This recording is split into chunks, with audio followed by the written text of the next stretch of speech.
안녕하세요. 세상을 바꾸는 작지만 강한 흐름 채널 M&L의 밸류 크리에이터 김장길입니다. 자, 오늘은 창업 이제 시간입니다. 2022년도 예비 창업 패키지, 초기 창업 패키지, 대면 평가 혹은 발표 평가 미리 준비하기 기초편입니다.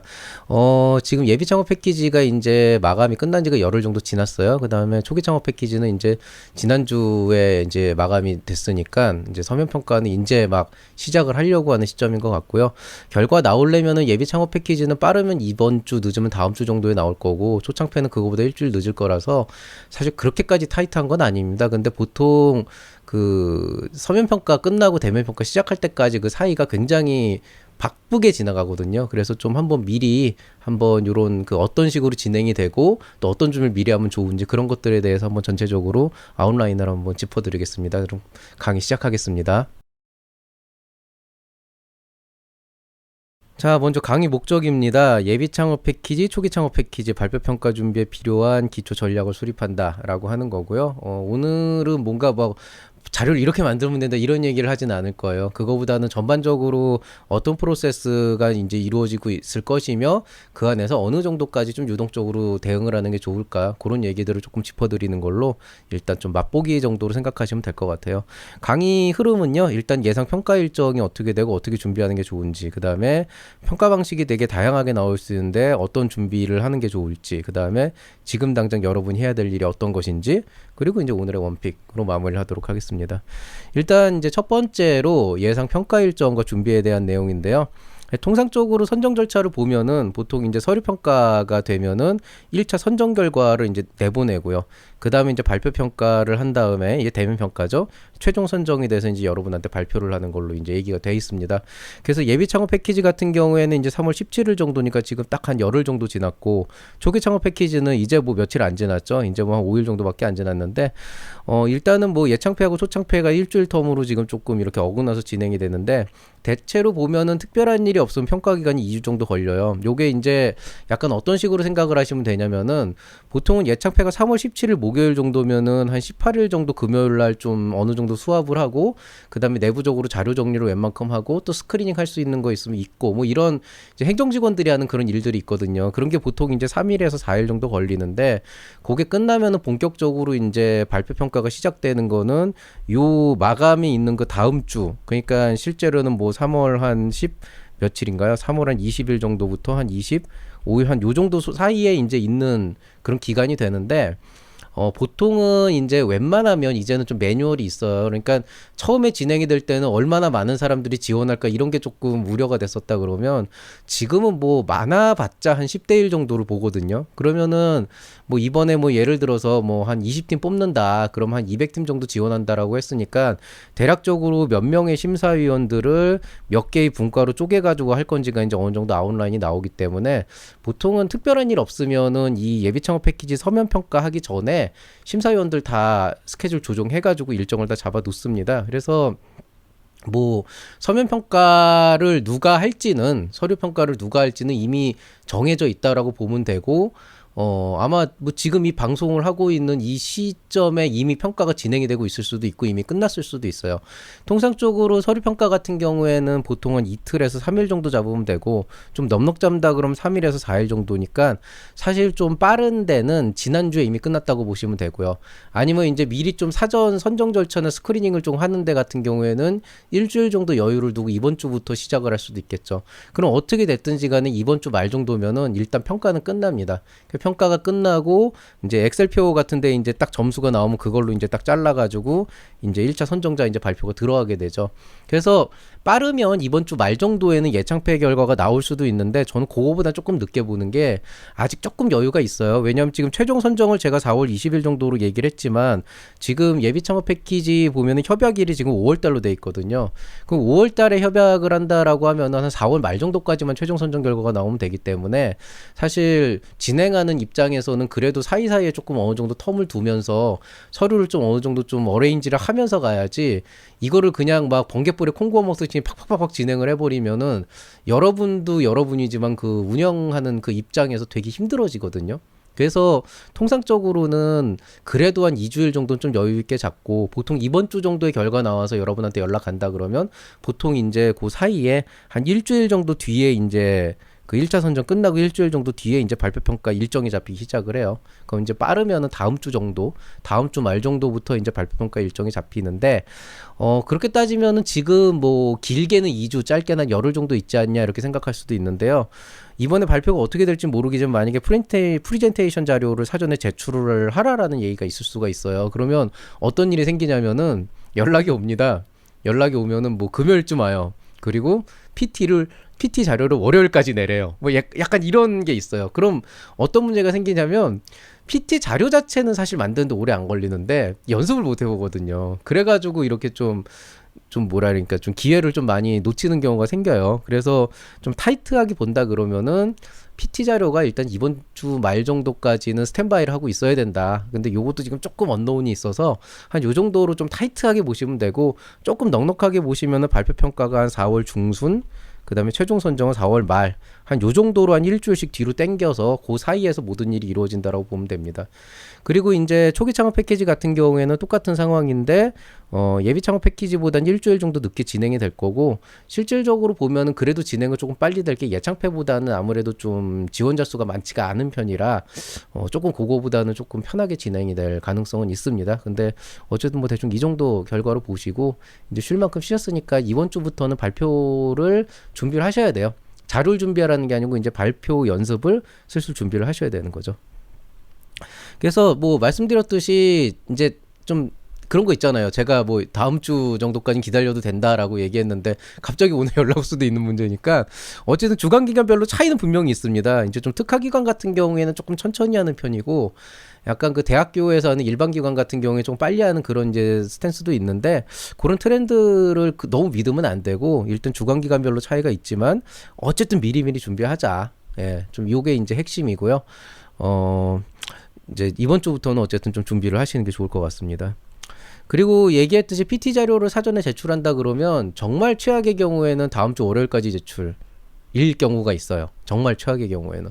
그러면은 이제 뭐가 문제가 되냐면 이 프리젠테이션 자료가 그렇게 색다르지는 않을 거예요. 왜냐하면 여러분이 이미 사업 계획서를 냈고 사업 계획서에 없는 내용을 넣는 것도 한계가 있거든요. 왜냐하면 어차피 평가는 이미 제출한 사업 계획서를 바탕으로 이루어지기 때문에 거기에서 이제 프리젠테이션에 들어가야 된다 그러면 거기 있는 내용에다가 사업 계획서에서 미처 설명을 못했던 조금 부족한 부분들이나 약간 내가 좀 더 데이터를 가지고 좀 더 근거를 들어서 설명을 해야 되는 즉 이미 있는 내용을 조금 이렇게 보완하는 정도는 가능하겠지만은 갑자기 뭐 사업계획서 낼 땐 이랬는데 지금 이렇더라라고 해서 막 근간을 뒤흔들 정도는 애초에 뭐 그걸 하느냐 안 하느냐는 여러분의 자유지만은 평가하는 입장에서는 그걸 그렇게 중요하게 생각은 안 합니다. 그래서 뭐 그런 관점에서 봤을 때 프리젠테이션 자료 만드는 것 자체가 사실 빨리 만들면 하루 안에도 만들 수 있는 거라서 그냥 밤새도 되는 문제인데 이제 문제는 연습을 해봐야 되잖아요. 그러니까 PT 자료 기껏 만들어놔도 막상 연습해보면은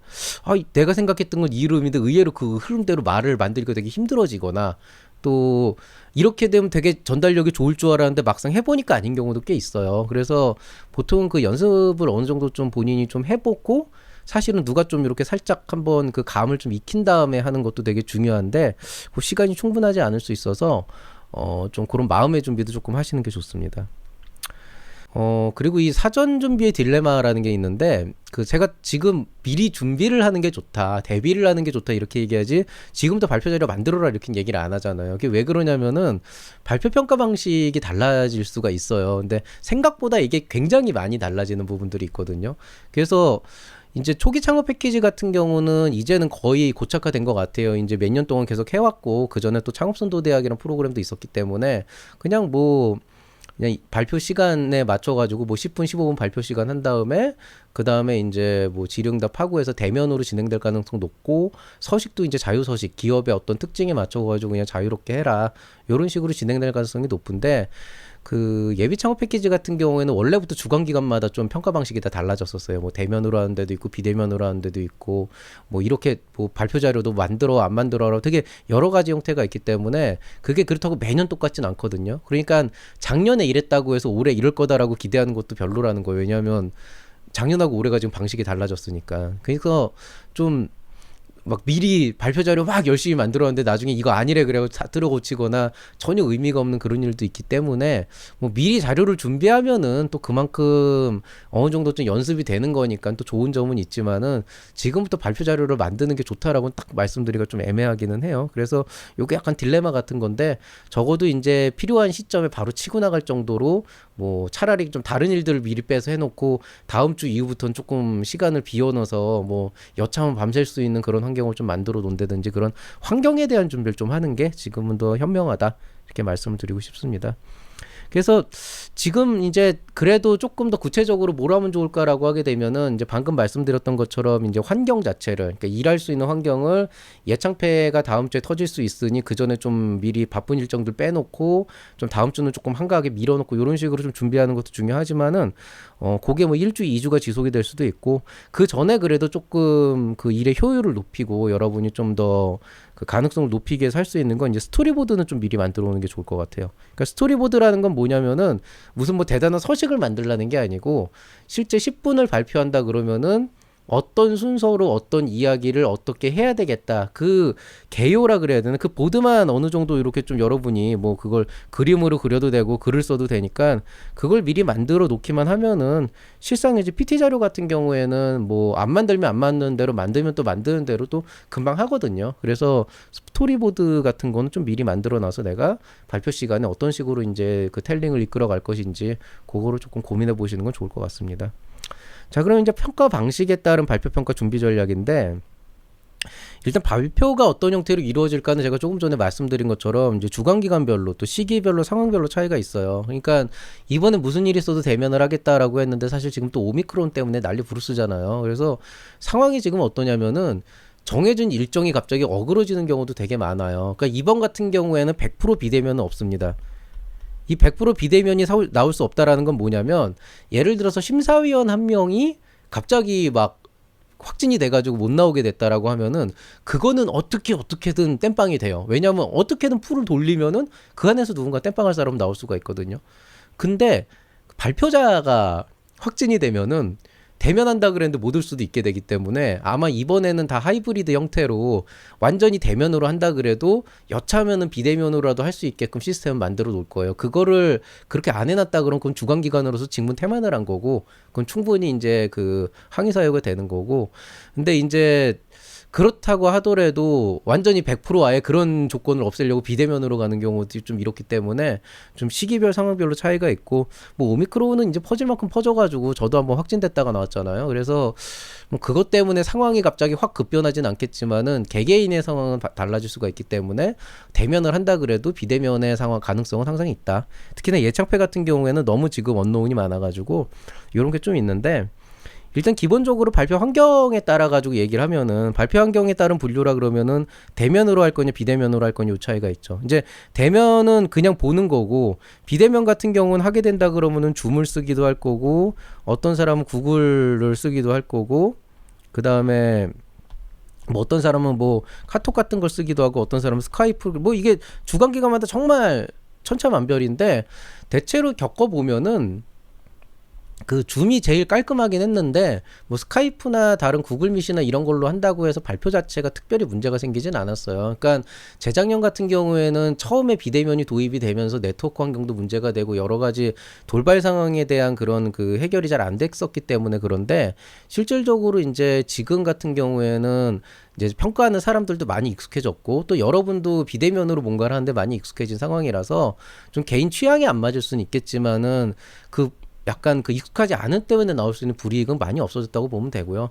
다만 이제 두 개의 장단점이 되게 명확한데 대면 같은 경우에는 진짜 일단 뭐 제일 좋은 건 이거죠. 소통과 공감이 가능하다. 그러니까 와가지고 여러분 실제로 눈과 눈을 마주대고 얘기를 하기 때문에 어느 정도 그 마주보면서 얘기하면서 여러분의 어떤 진심이나 이런 것들이 확실하게 전달력이 더 좋기는 해요. 근데 이제 한 가지 안 좋은 거는 그런 경우가 자주 있진 않은데 심사 분위기에 여차해가지고 그 딱딱한 분위기에 여러분이 확 휩쓸릴 수도 있고 그 다음에 이제 질문 같은 게 좀 희한하게 나왔을 때 여기 여러분이 거기에서 한번 뻐벅이기 시작하면 그 분위기에 말려가지고 제대로 대답도 못하고 그런 경우도 많고 또 뭐 그렇게 자주 있는 일은 아니지만은 정말 개차반 같은 심사위원 만나면은 정말 막 이상한 공격 같은 거 당하다가 막 진짜 좀 그렇게 되는 경우도 뭐 가뭄에 콩나듯이 있는 편이긴 하고요. 뭐 예창편 그런 일이 거의 없긴 하지만 초창편은 생각보다 많이 쪄요. 그래서 약간 그런 것들이 있어가지고 뭐 장단이 있는 거죠. 예, 이제 직접적인 소통은 되지만은 심사 분위기에 되게 휩쓸릴 수 있는 가능성이 있다.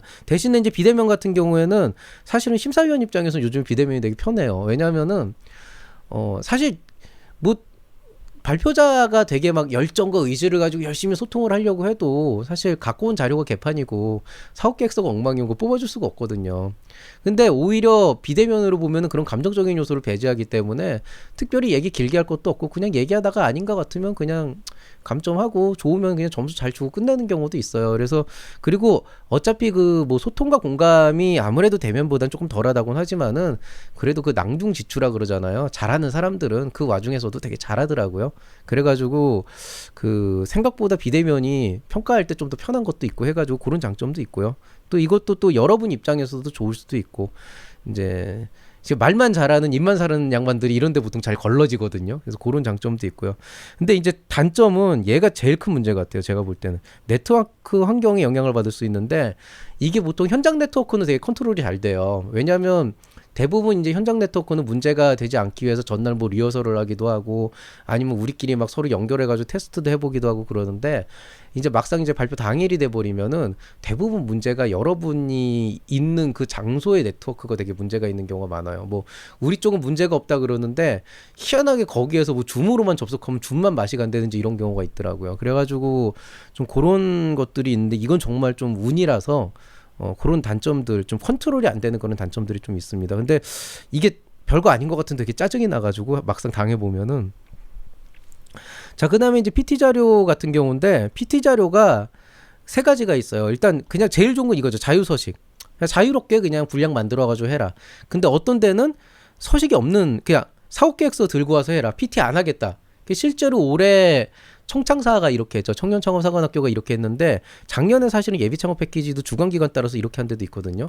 발표자를 갖고 오지 말고 그거 어차피 하면은 또 그런 것들 있더라고요. 뭐 어떤 사람은 이걸 또 돈 주고 막 디자이너 고용해서 막 이렇게 막 하는 데 있거든요. 브로커 같은 애들이 또 그런 거 잘하거든요. 그러니까 이제 아예 그거를 원천 봉쇄시키는 거죠. 그래가지고 사업계획서만 들고 와서 그냥 발표해라 이렇게 정말 무미건조하게.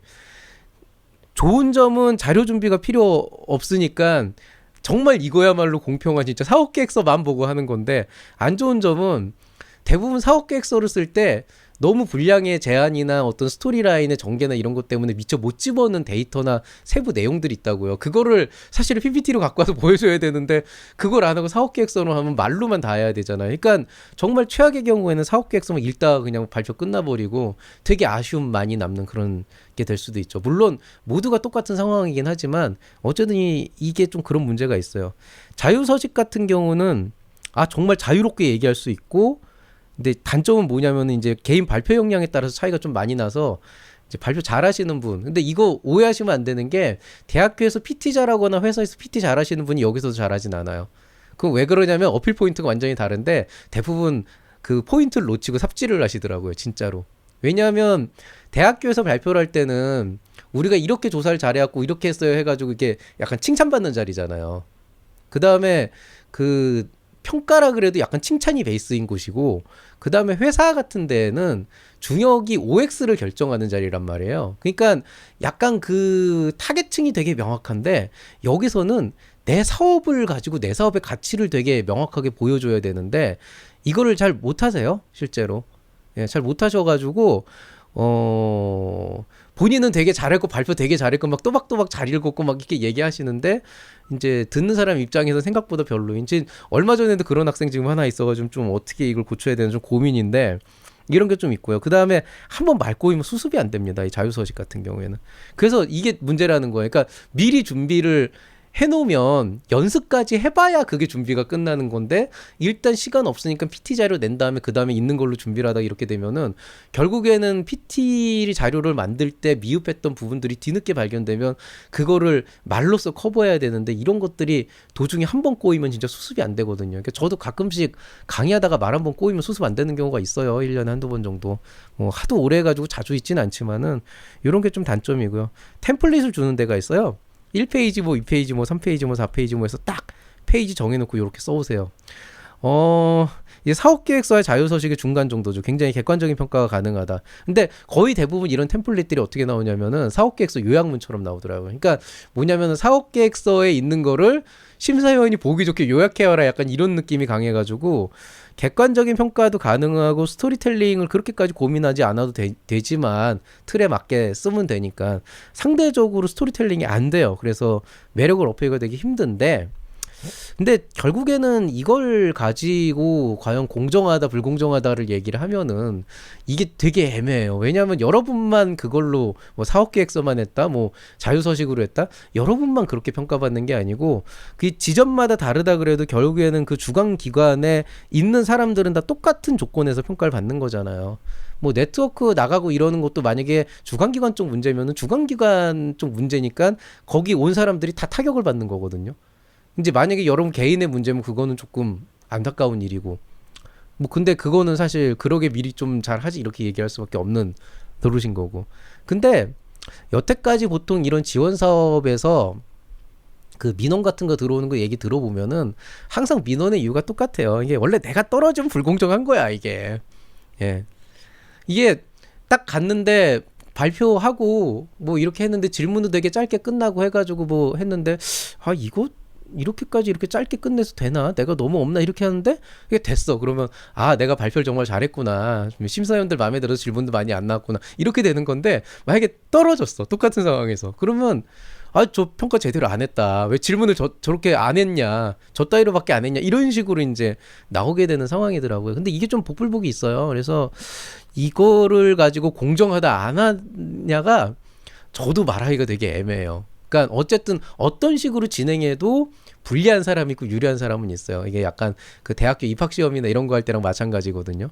그래서 좀 이거는 원래 좀 그런 거라서 공정한 평가가 가능할까 그러면은 적어도 어떤 발표 방식이나 뭐 대면이나 비대면이나 이런 종류의 어떤 그 방식들이 시스템적으로 갖고 있는 어떤 한계치는 있고 거기에 따른 장단점은 분명히 있긴 하고, 뭐 나름대로 주관기관에서도 그걸 어떻게 해결하려고 노력을 하는 건 사실이지만 모든 사람을 만족하는 솔루션은 나오진 않더라고요. 그래서 그 적어도 그렇지만 그 안에서 뭐 특정인과의 커넥션이나 누구 뭐 아는 사람이 나왔다거나 뭐 이 대학에서는 이 대학 사람만 뽑는다거나 이런 종류의 그런 편파적인 판정은 절대 이루어지지 않기 때문에 평가 과정은 굉장히 공정하다고 보시면 되고요.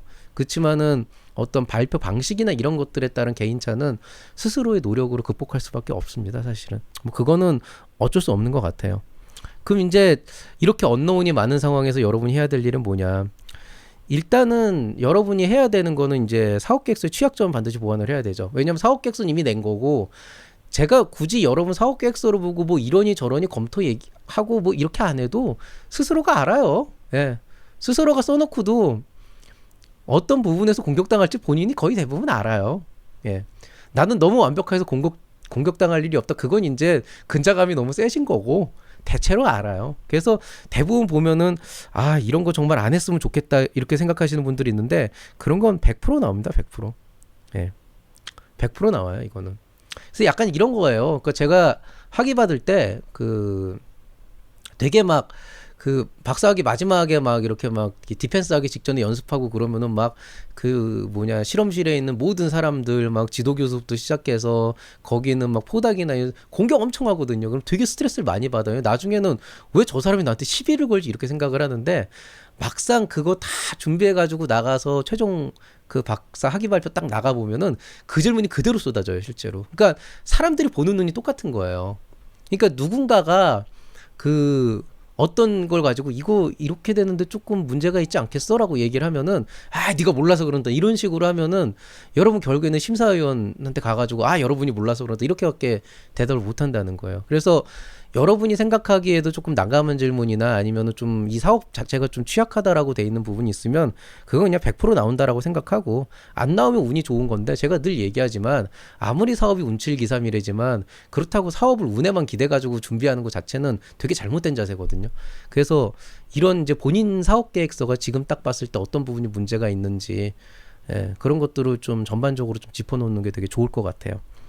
그 다음에 이제 예상 질문에 대비하는 게 제일 좋죠. 이제 많이 나오는 예상 질문들이 보통 정해져 있습니다. 이제 뭐 고객 수요가 나왔다 그러면 그 수요가 있다는 근거는 뭐냐. 뭐 문제 제기는 한 건 알겠는데 실제로 고객이 얼마나 거기에 대해 있을 것인가. 이 수요가 그러니까 문제는 알아. 고객이 어려운 건 알겠는데 그렇다고 당신 아이템을 고객이 사야 되는 건 아니지 않나.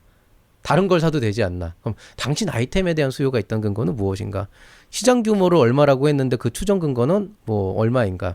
뭐 경쟁력, 뭐 이거 뭐 맨날 나오는 질문이니까. 그다음에 뭐 예상 매출 잡으셨는데 어떻게 산정했는가?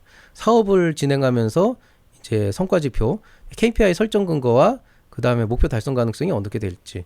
사람들이 과연 저 정도로 돈을 쓸까? 뭐 가격이 합리적일까? 저렇게 많은 사람들이 이걸 살까? 약간 이런 거.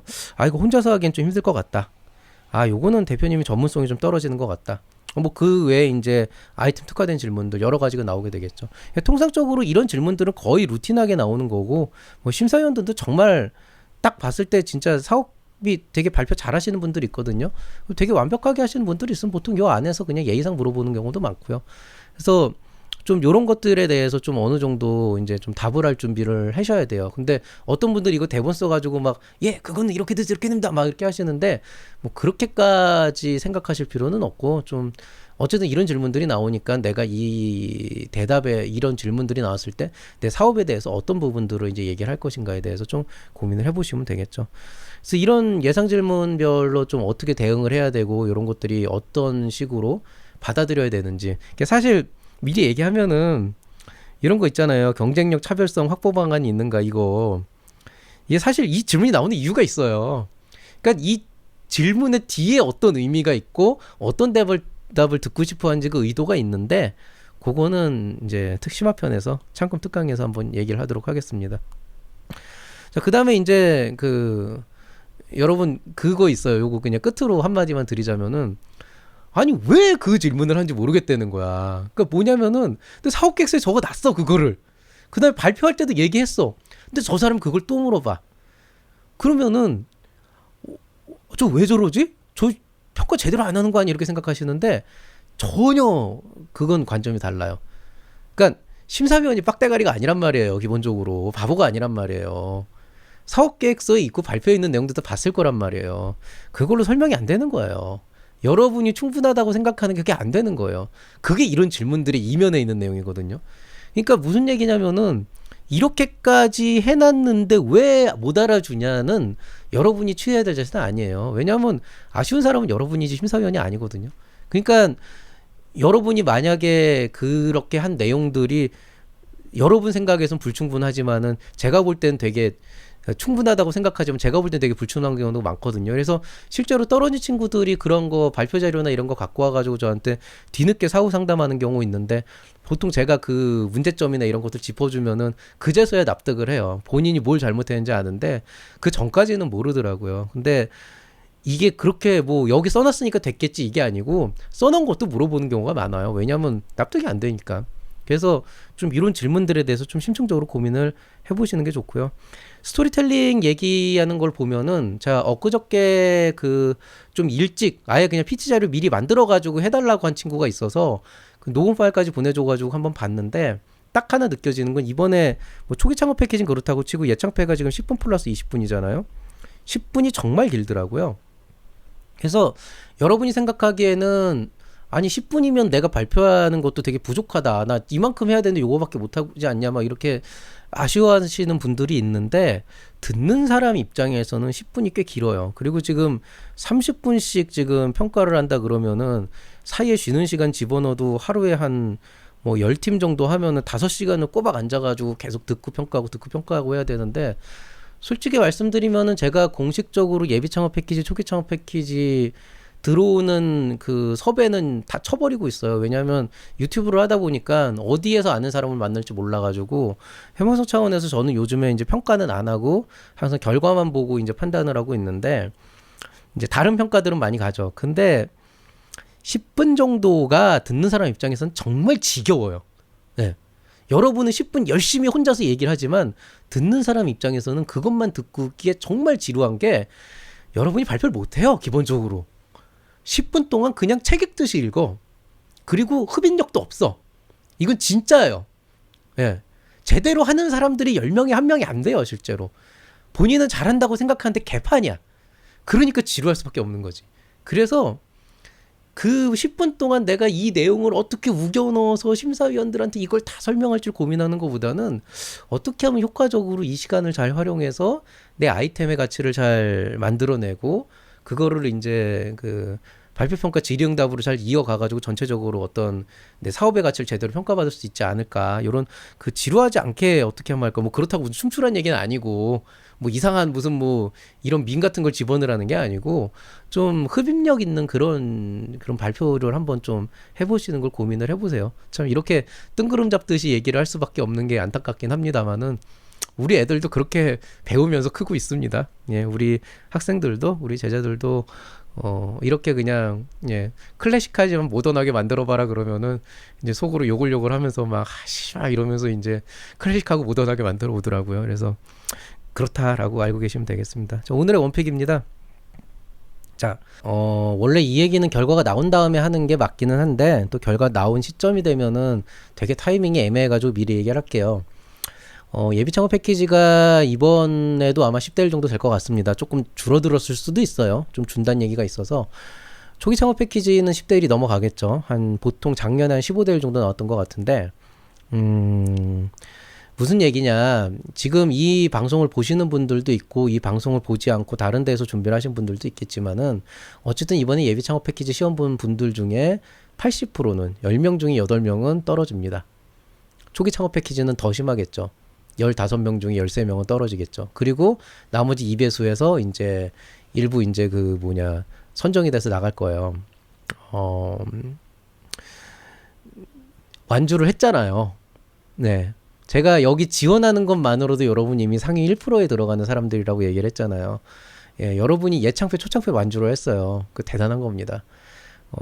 설사 여러분이 이제 그 평가에 가서 심사위원들이 서면 평가를 보면서 그 서류 평가에서 뭔가 점수가 잘 안 나오고 뭐 나중에 그게 왜 안 됐는지 이런 그 평가평도 같이 이제 전달을 받아가지고 보게 되면은 아 내가 이렇게 썼는데 이렇게 어필이 안 됐구나 아 이렇게 하면 안 되는구나 이런 것 때문에 되게 또 이게 또 절실하신 분들이 되게 많거든요. 그거 알고 있어요. 근데 그런 분들이 되게 실망을 많이 하시는데 그렇다고 해서 여러분이 여태까지 걸어온 길이 사라지는 건 아니에요. 예. 완주를 했다라고 하는 거는 여러분은 뭔가 여러분의 인생에 어떤 조그만 뭔가로 움직이려고 굉장히 한 번이라도 노력을 해본 거고요. 그리고 그 노력을 한 번 했으면은 사실 2번 하고 3번 하는 그렇게 힘든 일은 아니거든요. 중요한 거는 지치지 않는 거죠. 앞으로도 쭉 걸어가야 되는 겁니다. 앞으로도. 예. 앞으로도 우리가 이 길을 쭉 걸어가야 돼요.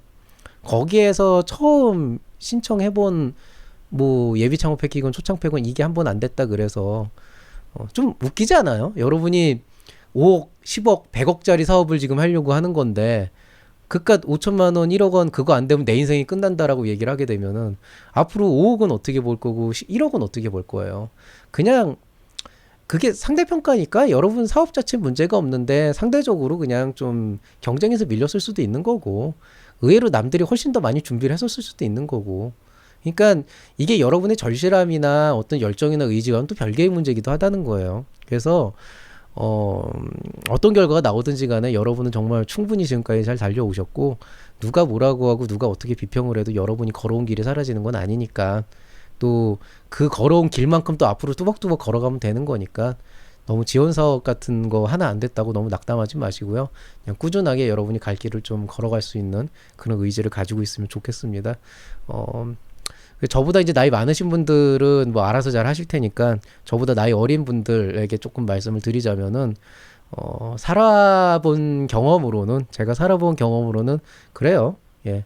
제가 걸어온 길은 제 앞에서 제가 기대했던 결과가 나오지 않는다고 하더라도 사라지진 않더라고요. 그냥 계속 가다 보면은 오히려 제가 기대했던 것보다 훨씬 더 큰 결실을 안겨주기도 하고 훨씬 더 큰 가치를 주기도 하니까 그렇게 생각을 하시고 조금 편하게 결과를 좀 기다리시고 다행히 좋은 결과 나오면 발표평가로 또 신기일전에서 준비하시고 또 아닌 분들은 또 다음을 준비하면서 한번 창업을 준비해 보시기 바랍니다.